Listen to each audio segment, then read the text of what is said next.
and welcome to round 8 of the American Le Mans Series from the streets of Baltimore. This is the first visit for the team here, and after a pretty tough practice session, Christophe put in a superb lap to put it on pole for the race. Yeah, it's wonderful. It's probably one of my best this year with Laguna, of course. But here, you know, that's starting not very well this morning. We was not happy with the balance of the car. The car was hitting the ground a lot. And also we decided to change the setup completely. A lot of things, suspension bar at really last moment before the qualifying. And I'm really happy because that was working very, very well. And that qualifying was really tight, only 1/10 to conquest. It's just really, really great, so I'm very happy. So it's race day here in Baltimore. The warm-up session's about to take place out there on track. We have had some rain, but fortunately it stopped, so the team are getting ready to go out and fine-tune ahead of the race later today. Scott, first of all, what's your thoughts here on being here at Baltimore? First time, it's quite a tough challenge, isn't it? Yeah, this is... You know, last year they raced here. Unfortunately, we weren't here, but it's like any street course. You know, we've got a little bit of a disadvantage with our car being a turbo versus a naturally aspirated, but you know, we've got some strategy to overcome that. But half the part the track is really rough and the half is smooth, so you got to drive them both differently. But so far, you know, we're proud of the pole position yesterday, but this is going to be a tough fight. The time difference between the GT cars, the LMPC cars, and us, we're all right there together. So we're going to be racing with each other. So, and it's really hard to pass like any street course. So, you know, it'll be interesting. It's a little bit with less grip, a lot more understeer in the car. They changed also some corners in the track.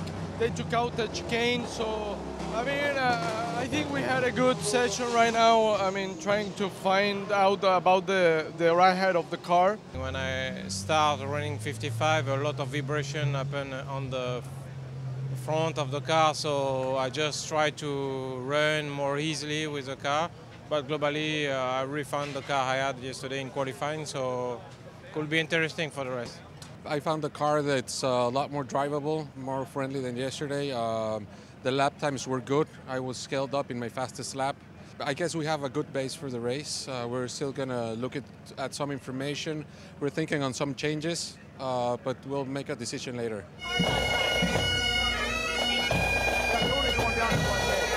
It's going to be very challenging. First time here for you at this circuit. You put it on pole position. How would you like to see the race go? Well, my advice to Scott, I said, we are in pole, stay ahead. You know, I know it will be hard, but especially it's an advantage to start in pole because we know the PC and some GT in the first few laps, they will be very fast. And Scott starting ahead, get this advantage. You have some cars behind him to protect our cars. Scott, it doesn't seem that long ago we were ready for a race, and time has just flown by, and here we are on the grid for another one. Yeah, you know, that's the way these always work. You know, these where we have so much time in between, you know, in those sessions in the race, and all of a sudden it goes by real fast. But yeah, I had no idea that this is going to be this crowd, this big here. I mean, this is wall to wall down here. What's the plan for the start? Really, is to stay out of trouble. That's the, you know, that's number one. We looked at the race last year. Any yellows usually take around 15 to 20 minutes by the time they cycle through all the stuff, and so 1 or 2 yellows could, you know, shorten the race to about, you know, an hour. So, you know, just yeah, I hate to say it, but be conservative. Just on the walk up here, this just shows, this grid here just absolutely puts it into perspective as to how narrow this track is. It must be very challenging from a driver's perspective. Yeah, it's between you're driving in between the walls and then very bumpy, so it does affect where you can put the power and what as a driver you can do and cannot do, and you just have to think about it constantly and make sure that the tire pressures are up, the temperature is up, so that you can start being more aggressive. If not, I think you're taking too much risk at the beginning. How would you like to see the start go? Always P1 for P2. So the race gets underway and Scott gets a good clean start off the line, but Ricardo got caught up in a first corner incident. Fortunately, no damage, and he carried on. So the race is pretty much underway, and it was quite a nail-biting start for us today, David. Yeah, it was, you know, right off the bat, a big kind of a pile up. It didn't look like too much severe damage for anybody, but certainly it cost us some time. Fortunately, Ricardo got out of it. We were able to assess the damage, which wasn't much, and he kept going, so we didn't go down a lap, so that was really good. Then things have kind of settled down a little bit. We just got a little bit of a lucky break as well. The 37 car had gotten a penalty for avoidable contact with the Dyson 16 car. So, you know, we'll take it. Scott, that looked like a very tough race out there, but you got a good, clean start, it seems. Yeah, no, things went our way at the start. We got a gap, and, you know, we figured they might get a penalty. So right now we're ahead, so all's good. Ricardo, well done. That was a great drive. That first corner, you were completely boxed in.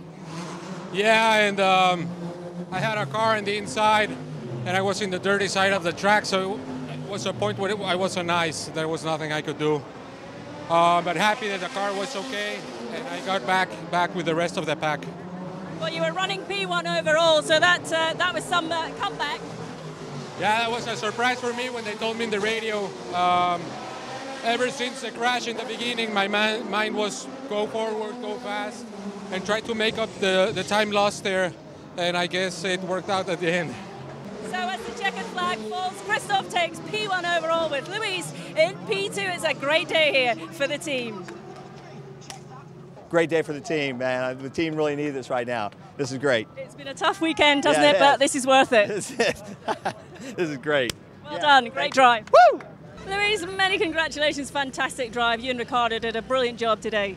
Yeah, I mean, it's all about the team. I think they did a great job.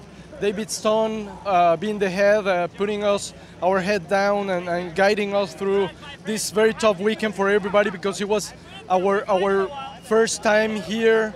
So I think everybody did a great job. Ricardo drove, I think, one of the best races that I ever seen. So, and then, I mean, Christophe did a great job. He drove very well, and we got the 1-2 for the team. So it cannot be better than this. Yeah, it's great for the team.